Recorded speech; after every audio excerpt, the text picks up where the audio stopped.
हरिओम। जय जय श्री राधे श्याम। जय श्रीमन्नारायण। जय सीताराम।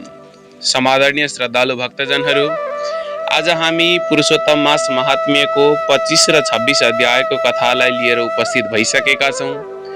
हजुरहरू पनि यिनै कथालाई श्रवण गर्नका लागि बसिरहनु भएको छ भन्ने मनदेखि नै भगवानसँग प्रार्थना गर्दै समस्त श्रद्धालु भक्तजनहरूको भक्ति प्रीतिमा चाहिँ ध्यान लागोस् भन्ने भगवानसँग प्रार्थना गर्दछौं।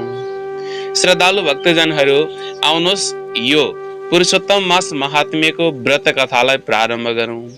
यो व्रत कथा भनेको कस्तो त भन्दा उनै भगवान हरिको चाहिँ साक्षात महिना भनेको चाहिँ यो पुरुषोत्तम महिना हो। यस महिनाको व्रत गर्नाले, सेवन गर्नाले, तीर्थ गर्नाले चाहिँ समस्त पापहरू चाहिँ प्रक्षालन भएर जान्छन् र उनै भगवान हरिमा चाहिँ सदैव मन लागिरहन्छ भनेर चाहिँ ठुला ठुला मुनिहरूले, वाल्मीकि मुनिले, अनेक प्रकारका ऋषिहरूले चाहिँ बताउनु भएको छ। आउनुहोस् ढिला नगरिकन यस 25 र 26 अध्यायको कथालाई चाहिँ प्रारम्भ गरौं।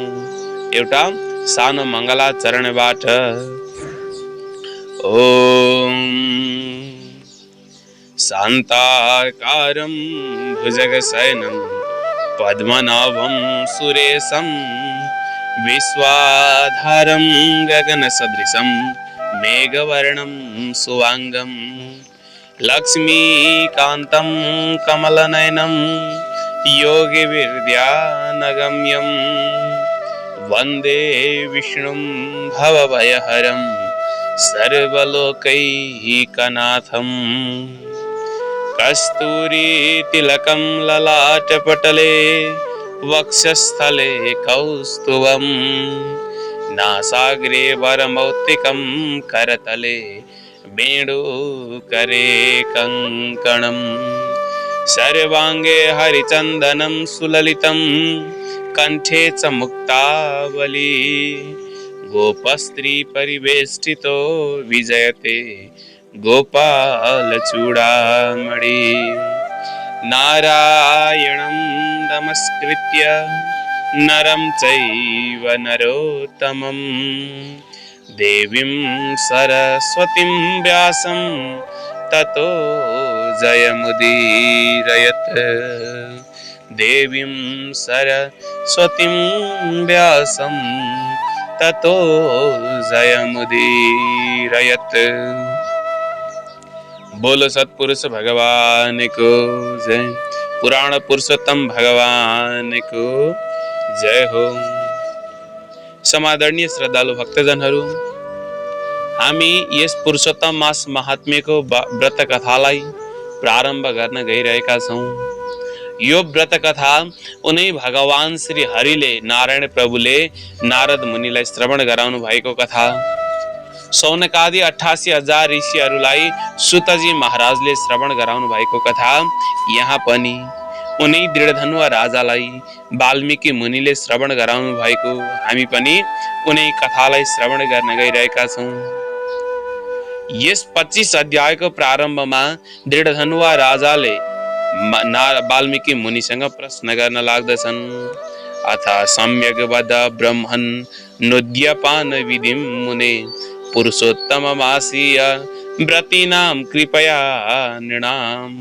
हे पुरुषोत्तम प्रभु, हे ब्रह्मन, हे मुनि, यो पुरुषोत्तम महीनाको व्रत गर्ने मनुष्यहरूको त्यस्तो व्रतको उद्यापन विधि हजुरले राम्रोसँग बताइदिनुहोस् भनेपछि अब वाल्मीकि मुनि भन्नुहुन्छ, समासत प्रवक्ष्यामि मासे श्री पुरुषोत्तमे उद्यापन विधिं सम्यग व्रत संपूर्ण हे तबे।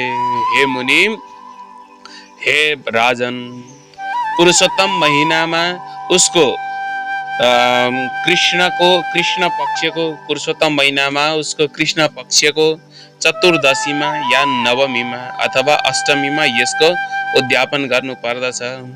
यस पवित्र पुरुषोत्तम महिनामा बिहानै उठेर सजिलै पाइने पूजाका सामानहरू आफूले गरी आएको पूर्वान्नको पूर्व दिनको क्रियाहरू सकेर शान्त चित्तको भएर सदाचारी अनि विष्णुमा लागि परेका तथा पत्नी सहितका 30 जना ब्राह्मणहरूलाई निमन्त्रणा गर्नु। अनि हे राजन, अथवा धनको सागवास अनुसार यथाशक्ति जति सकिन्छ 5 वटा वा 7 वटालाई निम्ता दिनु। त्यसपछि मध्याह्नको समयमा 16 किलो अथवा त्यसको आधा नभए पनि त्यसको पनि आधा आफ्नो शक्ति अनुसार सवागासले भ्याउने। भ्याएको पञ्चधान्यले उत्तम सर्वतोभद्रको मण्डल बनाउनु। त्यसपछि त्यस सर्वतोभद्र मण्डलमाथि राम्रा शुद्ध नकुचिएका नचुइने यस्ता सुनका अथवा चाँदीका वा तामाका 4 वटा कलश स्थापना गर्नु। 4 विवाहको प्रतीकका लागि मण्डलकै चारै दिशामा श्रीफलले सहित भएका शुद्ध वस्त्रले बेरिएका तथा पानका पात पनि राखिएका यस्ता चारै कलशमा क्रमैले वासुदेवलाई अनि हलधरलाई, उत्तम भगवान प्रद्युम्नलाई, अनिरुद्धलाई स्थापना गर्नु। पुरुषोत्तम महिनाको व्रत आरम्भमा थापिएका राधा सहितका ती देवताका पनि देवता पुरुषोत्तम भगवानलाई कलशै सहित त्यस मण्डपको माथि बीचमा राख्नु। अनि वेदाङ्गमा पारङ्गत भएका वैष्णवलाई आचार्य बनाएर यसमा जप गराउनु। अनि त्यस पछाडि प्रसन्न चित्तले वस्त्र आभूषण आदिले आचार्यलाई चटक्क पारी श्रृङ्गारेर त्यस पछाडि शरीर शुद्धका लागि प्रायश्चित गोदान गर्नु। त्यस पछाडि पहिले बताएको विधिले स्त्रीका साथै रहेर पूजा गर्नु। अनि वरण गरिएका ब्राह्मणहरूद्वारा चारै देवताका जप गराउनु। त्यस पछाडि मण्डलमाथि चारै दिशामा 4 वटा बत्ती बाल्नु, दियो राख्नु। त्यसका बाद नरिवल आदि फलहरूले क्रमैसँगले रक्षक भगवानलाई अर्घ दिनु। अनि दुवै घुँडा मारी बसेर आफ्नो अञ्जुलीमा राखिएका पञ्चरत्न सहितका यथालब्ध जस्तो पाइन्छ त्यस्तै असल फलहरूले पत्नी सहित भएर हर्षपूर्वक प्रसन्न चित्तले भगवान श्री हरिलाई सम्झदै अर्घ दिनु। अर्घ दिँदा अनेक प्रकारले चाहिँ मन्त्रहरूको उच्चारण गर्नु। देव देव नमस्तुभ्यं पुराण पुरुषोत्तम गृहाणार्घ मया दत्तम राधया सहितो हरे। हे प्रभु, के भन्नु पर्दछ, हे आदिदेव पुरुषोत्तम भगवान हजुरलाई नमस्कार छ। हे हरि, राधाका साथै रहेर मैले दिएको यो अर्घ ग्रहण गरी बक्सियोस्। नयाँ मेघ जस्तो श्याम वर्ण भएका अनि 2 हात हुने तथा मुरली हातमा लिने एवं पीताम्बर लगाउने र राधा सधैँ रहने भगवान पुरुषोत्तमलाई म नमस्कार गर्दछु। यस्ता प्रकारले भक्तिपूर्वक राधा सहित भएका पुरुषोत्तम हरिलाई नमस्कार गरेर चतुर्थ्यन्त नाम मन्त्रले स्वाहा स्वाहा भन्दै तिलको होम गर्नु पर्दछ, आहुति दिनु पर्दछ। अनि हे राजन, यस्तै प्रकारले चाहिँ अर्घ दिइसकेपछि हवन गरिसकेपछि पुरुषोत्तम भगवानलाई आरती गर्नु पर्दछ। अनि नील कमलको पत्र जस्तो भएको कान्ति भएका राधाका साथ रमण गर्ने एवं करोडौं कामदेवको समान सुन्दर रूप भएका ती देवताहरूका स्वामी भगवानलाई प्रेम पूर्वक निराजन गर्नु पर्दछ। अनि त्यस पछाडि ध्यान गर्दै भगवानको चाहिँ स्मरण गर्नु पर्दछ। चमचम चम्कने असंख्य रत्नहरूले चम्किएका सिंहासनमा रहने तथा वंशीको स्वरले मुग्ध भएका ब्रजका नारीहरूले वृन्दावनमा शोभिने यानी अति सुन्दर देखिने टलक्क टल्किने रत्न जडेका किरीट कुण्डल धारण गर्ने अनि चम्केको बिजुली जस्तै पहेँलो वस्त्र पहिरिने कौस्तुभ मणि पहिरिएका अत्यन्तै चम्किला ती राधाले सहित हुनुभएका पुरुषोत्तम प्रभु हजुरलाई म प्रणाम गर्दछु, ध्यान गर्दछु भनेर ध्यान गर्ने। त्यसपछि राधाले सहित रहेका हरिमा पुष्पाञ्जली चढाएर स्त्रीका साथ साथै भगवानलाई साष्टाङ्ग प्रणाम गर्ने। नमस्कार गर्दा मेघ जस्तो श्याम वर्ण तथा मेघमै चम्किने बिजुली जस्तो पहेँला वस्त्र धारण गर्ने अनि धारण गरेका अनि श्रीवत्स चिन्हले छाती शोभिएका र राधिका साथै रहेर यस्ता अच्युत भगवानलाई निरन्तर नमस्कार गर्दछु भनेर नमस्कार गर्ने। त्यसपछि सुवर्ण सहितको पूर्ण पात्र ब्राह्मणलाई दान दिनु पर्दछ। त्यस पछाडि प्रसन्न चित्तले आचार्यलाई प्रशस्त दक्षिणा दिनु पर्दछ। पत्नी सहितका आचार्यलाई भक्तिपूर्वक वस्त्र र आवरणले पनि प्रसन्न पार्नु। त्यसपछि अरू ऋत्विजहरूलाई पनि अरू ब्राह्मणहरूलाई पनि दक्षिणा दिनु। त्यसपछि सिधी दयालु बाछो सहितकी लुगा ओढाइएकी अनि घन्टी झुन्डिएकी गहना गुरियाले श्रृङ्गारिएकी तामाको पेच्यौं सुनको सिङ चाँदीको खुरले सजिएकी एउटी गाई पनि ब्राह्मणलाई दान दिनु पर्दछ। र त्यस पछाडि घृत पात्र तिल पात्र पनि दान दिनु पर्दछ। उमा महेश्वरलाई प्रसन्न पार्न ब्राह्मण दम्पतिलाई पहिरिने सिलसिलाउ वस्त्र सिलाएको वस्त्र पनि दान दिनु पर्दछ। त्यस्तै घोडा जुत्ता अनेक प्रकारका चाहिँ पददानहरू दान दिनु पर्दछ। यथाशक्ति आफूले चाहिँ सके अनुसार आफ्नो चली अनुसार विधि अनुसार आफूले रहँदै वैष्णव ब्राह्मणलाई भागवतको पनि दान दिइहाल्नु पर्दछ। किनभने श्रीमद् भागवत दान गर्नाले भन्नुहुन्छ श्रीमद् भागवतम साक्षात् भगवद्रूपमद्भुतम् यो दद्याद वैष्णवायैव पण्डिताय द्विजन्मने भन्नुहुन्छ कि साक्षात भगवानको अद्भुत रूप हो। श्रीमद् भागवतम साक्षात भगवत रूपमद्भुतम भगवानको चाहिँ अद्भुत रूप हो। त्यस्तो भगवतको जो पनि पण्डित वैष्णव ब्राह्मणलाई नै दान दिन्छन् त्यो जन आफ्नो करोडौं कुलको उद्धार गरेर निश्चय नै अप्सराहरूले सेवा गरिँदै स्वर्गीय विमानमा चढेर योगीहरूलाई पनि दुर्लभ पाइ नसक्ने गोलोकमा सरासर जान्छन्।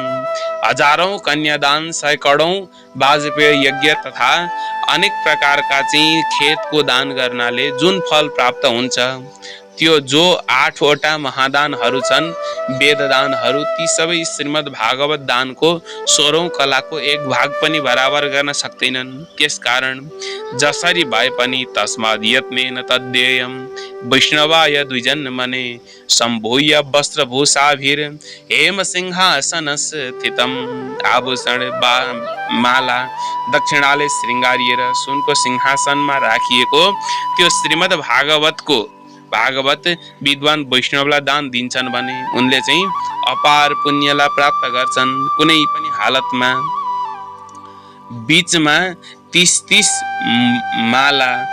मालपुवाहरूले भरिएको 30 वटा काँसको थालहरू वा डबकाहरू दान दिनु पर्दछ। किनकि हे पृथ्वीपते ती प्रत्येक मालपुवामा कुल जति छिद्र पालहरू रहन्छन् त्यति 1000 वर्षसम्म त्यो दान गर्ने मनुष्य मरेपछि वैकुण्ठ लोकमा गएर बस्दछ।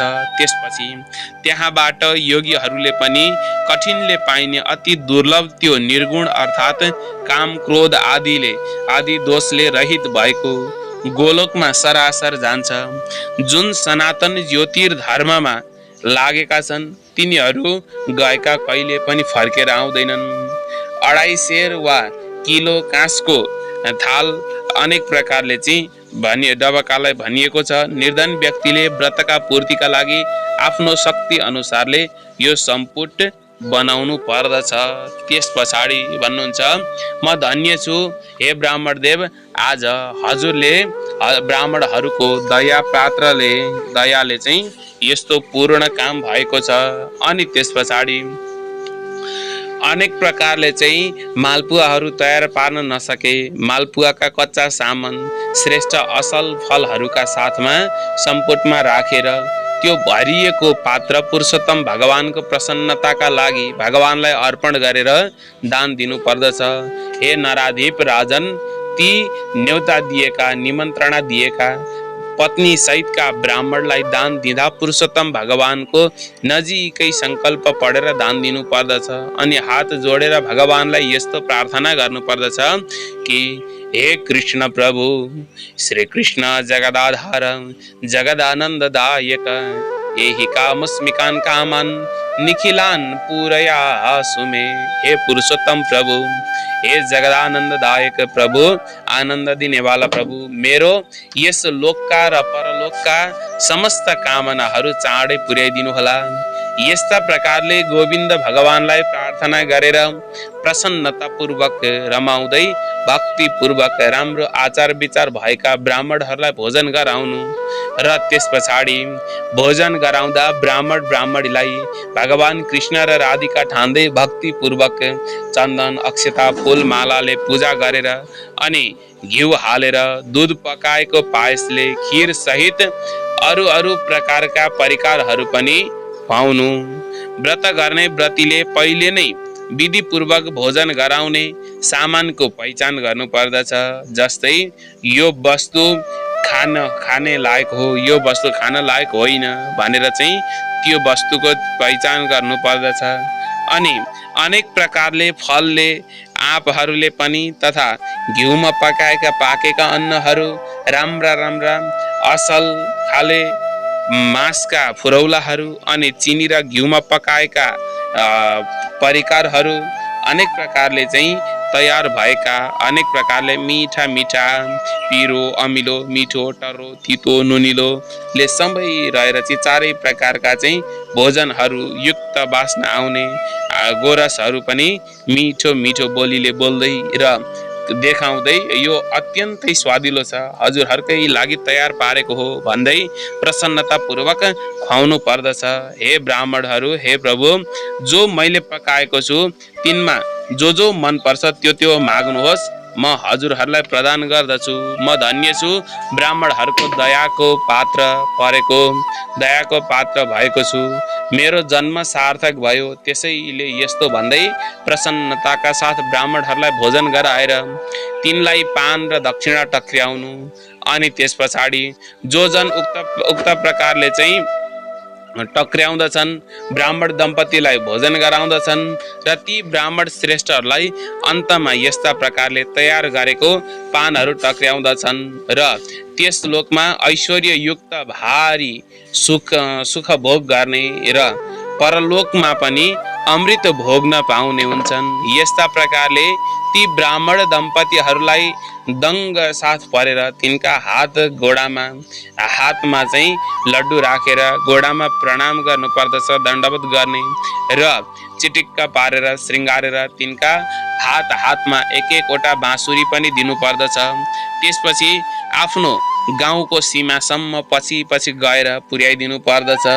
पूजा स्थानमा आई बसी हात जोडेर अनेक प्रकारले मन्त्रहीनम क्रियाहीनम विधिहीनम चाहिँ यद भवेत् तत्सर्वं छिद्रमस्तु, अनेक प्रकारले चाहिँ मन्त्र भन्दै भगवान पुरुषोत्तमको क्षमापन समर्पण गरेर त्यस पछाडि हात जोडेर यस्य स्मृत्या च नामुक्त्या तपोयोग्य क्रियादिषु न्यूनम सम्पूर्णताम यदि सद्यो बन्दे तदुच्यताम। यस्तो भन्दै भगवानलाई नमस्कार गरेर पूजामा जो कुछ कमी रहन गएको छ त्यो सबै भगवान अच्युतमले कृपाले सम्पूर्ण फल पूरा गरिदिनुहोस् भनेर विसर्जन गर्ने र विसर्जन बाहेकका यति सबै काम सकेर अनि सुखपूर्वक विचरण गर्नु यानि रहनु। त्यस पछाडि खाना बस्नु र खानाबाट भूतहरूलाई यथायोग्य अलिअलि अन्न भाग लगाएर परसारी अप्सनी हाली पस्केको अन्नलाई यस्तो छ उस्तो छ भन्दै निन्दा नगरिकन झुटो बात नबोलिकन चुपचाप आफ्नो भोजन चाहिँ गर्नु। अनि औँसीको दिन आएपछि त्यस दिन रातमा जागरण गर्नु र राति नै अघि सुनको प्रतिमामा आह्वान गरिएका ती राधाले सहित रहेका पुरुषोत्तम भगवानको यथा योग्य पुनः पूजा गर्नु। पूजा गरिसकेपछि पत्नी सहितले व्रतीले अत्यन्तै प्रसन्न हुँदै भगवानलाई नमस्कार गरेर ती राधा सहितका पुरुषोत्तम भगवानलाई चन्दन अक्षता फूल हातमा लिएर छर्दै गच्छ गच्छ सुरश्रेष्ठ स्वस्थान परमेश्वर भन्ने अनेक मन्त्रले विसर्जन गर्नु। त्यसपछि आचार्यलाई मूर्ति यानि कि प्रतिमाका साथै पूजामा प्रयोग गरिएका अनेक जति पनि सामानहरू छन् खलोखुलो सबै दिनु र सकेदेखि आफ्नो इच्छा अनुसार जति सकिन्छ अन्नदान पनि दिनु। मनुष्यले जुन कुनै उपायले पनि यो पुरुषोत्तम महिनाको व्रत गर्ने गर्नु र अत्यन्त भक्तिपूर्वक सवागास अनुसार दान पनि गर्नु। जो मनुष्यले त्यस्तो प्रकारले गर्दछन् उसले चाहिँ पुरुषोत्तम महिनाको व्रत गर्ने मनुष्य चाहिँ जन्म जन्ममा कुनै प्रकारको दुःख तथा दारिद्र्यता र दुर्भाग्यतामा प्राप्त हुनु पर्दैन। जो जन पुरुषोत्तम महिनाको व्रत गर्ने गर्दछन् ती जन यस लोकमा अनेक मनोरथका साथ अनेक प्रकारका साथमा चाहिँ स्वर्गमा रहेर विमानमा चढेर नै ती अति उत्तम श्रेष्ठ भगवानको वैकुण्ठ लोकमा जान्छन्। यस्ता प्रकारले भगवान नारायण भन्नुहुन्छ कि यस्ता प्रकारले जो मनुष्य यस लोकमा श्री कृष्णको अत्यन्तै प्रिय पुरुषोत्तम महिनाको व्रत गर्दछ, श्रद्धा भक्ति आदरका साथ विधिलाई सहारा गरेर अर्थात् विधिपूर्वक एउटा विधि पनि नछाडिकन गर्ने गर्दछ, त्यो मनुष्य आफ्ना पापका राशि थुप्रो राशिलाई पनि धपाएर यानी थुप्रा पापबाट छुटेर यस लोकमा समस्त भोग भोगी अनुभव गरेर सुख भोग भोगिसकेपछि पनि मरेपछि पनि नरकतिर जाकिएका आफ्ना पूर्व पुरुषहरूका साथै गोलोकमा जान्छन् भनेर भगवान भन्नुहुन्छ।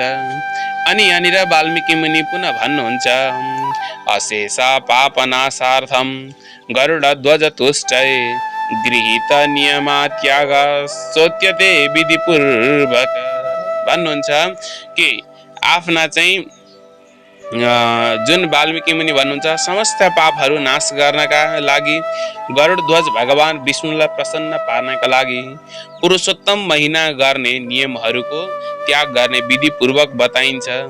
हे राजन, ती मात्रै एक छाक खाने गरेका व्रती मनुष्यले व्रत समाप्तिमा ब्राह्मणलाई भोजन गराउनु र त्यो नियम फुकाउनु अनि नमागिकन जो कुछ मिल्छ त्यही खाने व्रती चाहिँ व्रतीले व्रतान्तमा सुनदान गर्नु। जुन व्रतीले औँसीको दिन मात्र खान्छ त्यसले व्रतान्तमा दक्षिणा सहितकी गाई दान गर्ने गर्नु। जो व्रती मनुष्य दिनहु अमला भिजाएको जलले मात्र नुहाउने उसले व्रतान्तमा दही अथवा दूध मात्रै दान गर्नु। हे राजन, फल मात्र खाने नियममा रहनेले व्रतान्तमा फलहरू दान गर्नु। तेल नखाने नियममा रहेका व्रतान्तीहरूले अन्त्यमा घिउ दान गर्नु। त्यस्तै यदि घिउ छोडेको भए व्रतान्तमा दूध दान गर्नु। हे राजन, कुनै पनि अन्न त्याग गरेको भए व्रतान्तमा गहुँ र चामल दान गर्नु। त्यस कारणले भुइँमा सुत्ने नियम गरेको भए रुवा भरेको डसना दान गर्नु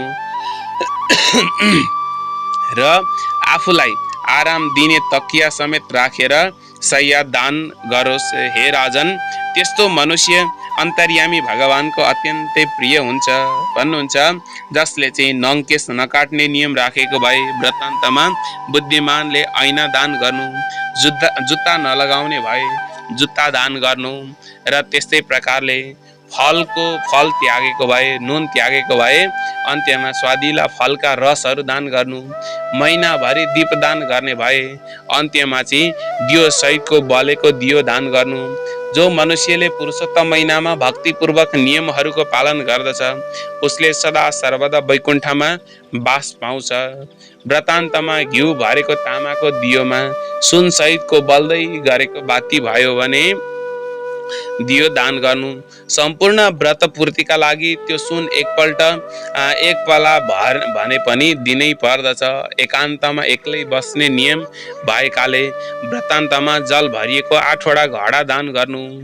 ती घडा सुन सहित भएका माटोका हौन अथवा सुनकै हौन व्रत वस्त्रका साथ हुनु पर्दछ। अनि महिनाको अन्तमा छाता जुत्ता सहित 30वटा लड्डु पनि दान दिनु पर्दछ। व्रतान्तमा भारी बोक्न सक्ने भारी बोको वा गोरु पनि दान गर्नु पर्दछ। यी सबै नै वस्तु नमिलेमा अथवा बताए बमोजिम गर्न असमर्थ भएमा हे राजन, द्विजवाक्यम स्मृतम राजन सम्पूर्ण व्रत सिद्धिदम एकान्नेन नरो यस्तु मलमासम निसेवते।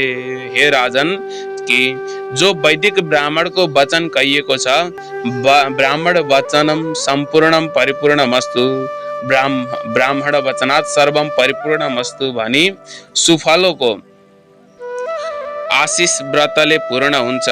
जुन मनुष्य दिनमा एकपल्ट मात्र खाएर पुरुषोत्तम महिनाको सेवा गर्दछ, त्यो मनुष्य मरेपछि चतुर्भुज भएर परम गतिमा प्राप्त हुन्छ।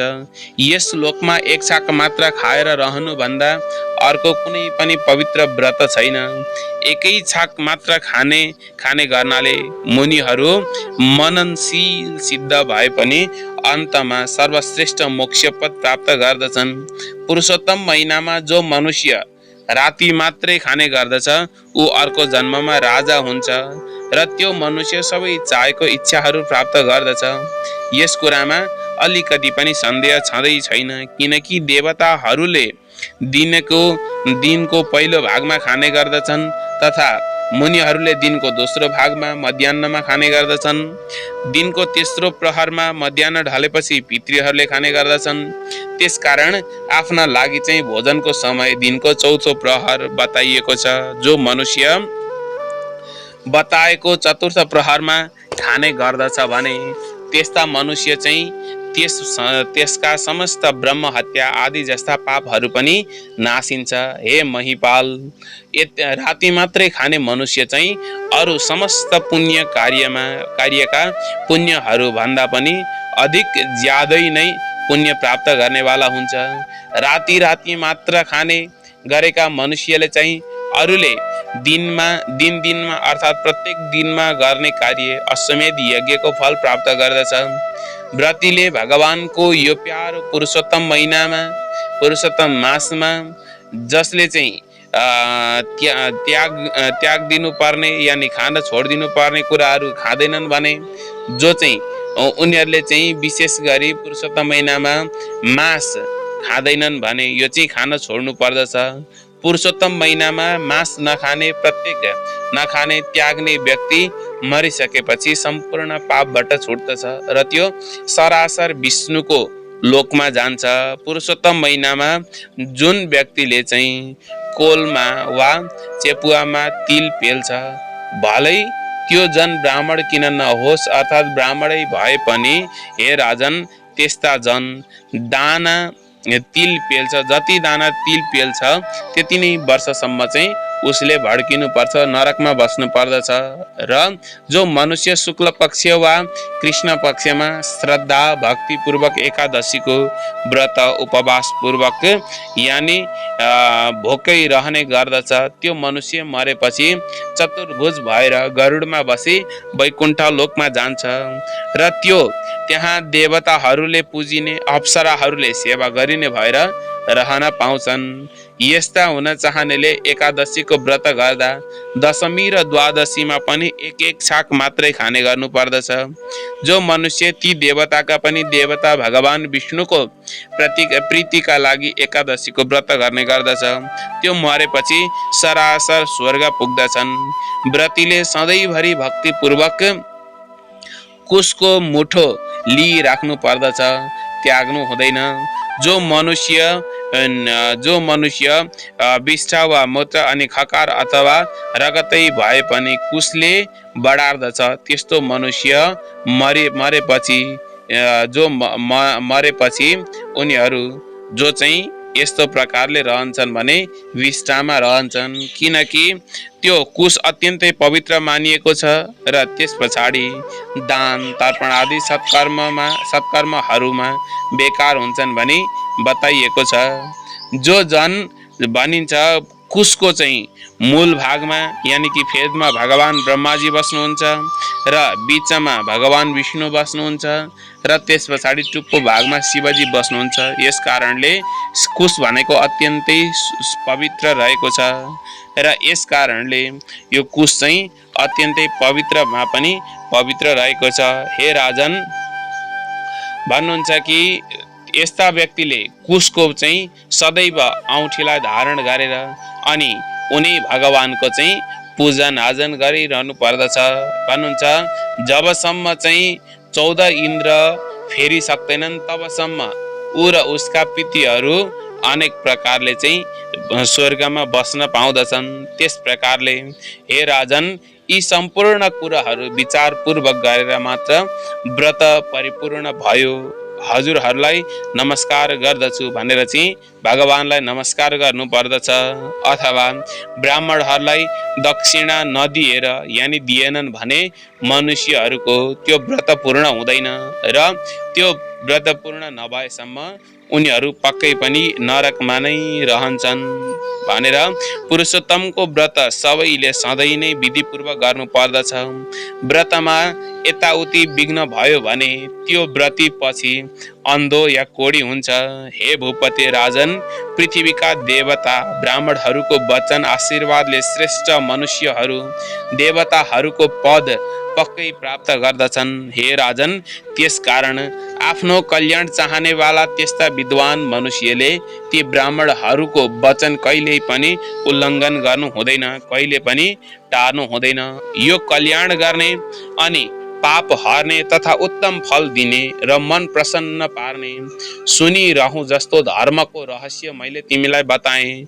माधव भगवानलाई प्रसन्न पार्नका लागि यसलाई सधैँ पाठ गर्ने गर्नु। हे राजन, जो मनुष्य सधैँभरि दिनहुँ यसलाई सुन्दछ अथवा पढ्दछ त्यो मनुष्य जहाँ योगीश्वर श्री हरि भगवान रहनुहुन्छ त्यस्तो उत्तम लोक परम धाममा जान्छ, परम धामलाई प्राप्त गर्दछ भनेर यिनै 25 र 26 अध्यायमा चाहिँ भगवानले नारद मुनिलाई श्रवण गराउनु भयो। उनै कथा सौनकादि 88,000 ऋषिहरूलाई सुतजी महाराजले श्रवण गराउनु भयो। यहाँ पनि वाल्मीकि मुनिले दृढधनुवा राजालाई श्रवण गराउनु भएको यही कथा हामीले पनि यहाँ आज यस समयमा वर्णन गर्यौं। श्री कृष्ण गोविन्द हरे मुरारे, हे नाथ नारायण वासुदेव, अनंत वैकुंठ मुकुंद कृष्ण गोविंद दामोदर माधवेति। बोल भक्तवत्सल भगवान को जय। पुराण पुरुषोत्तम भगवान को जय। सद्गुरुदेव भगवान को जय हो। ओम उपनयतु मंगलम वा सकल जगन मंगलालय श्रीमन दिनकर किरण निबोधित नवनलिन दल निवेक्षण कृष्ण। तत्रैव गंगा यमुना च तत्र गोदावरी सिंधु सरस्वती च सर्वाणि तीर्थानि वसन्ति तत्र यत्राच्युतोद्धार कथा प्रसंग। काले वर्षतु पर्जन्य पृथिवी सस्यशालिनी देशोऽयं क्षोभरहितो ब्राह्मणा सन्तु निर्भया। अपुत्रा पुत्रिणः सन्तु पुत्रिणः सन्तु पौत्रिणः निर्धना साधना सन्तु जीवन्तु शरदां शताम्। यं ब्रह्मा वरुणेन्द्र रुद्रमरुतस्तन्वन्ति देवैस्तवैर् वेदैः साङ्गपदक्रमोपनिषदैर्गायन्ति यं सामगा। ध्यानावस्थित तद्गतेन मनसा पश्यन्ति यं योगिनो यस्यन्तं न विदुषुरासुरगणा देवाय तस्मै नमः। देवाय तस्मै नमः। अतसि कुसुमोपमेय कान्तिर् यमुना कुलकदम्बमूलवर्ती नवगोपवधू विलासशाली वनमाली वितनोतु मंगलम न। ओम तत्सत्। श्री कृष्णार्पणमस्तु। बोलो भक्तवत्सल भगवान को जय। पुराण पुरुषोत्तम भगवान को जय हो। समादरणीय श्रद्धालु भक्तजनहरू, यसै गरी हामीलाई यस हाम्रो च्यानललाई माया गर्दै गर्नुहोला र हाम्रो यो च्यानल जीवन सन्देशलाई सदैव लाइक गरिरहनुहोला, सब्स्क्राइब गर्न नबिर्सिनुहोला भन्दै आजको यस कथालाई यही विश्राम गर्दछु। ओम तत्सत। श्री हरे नमः।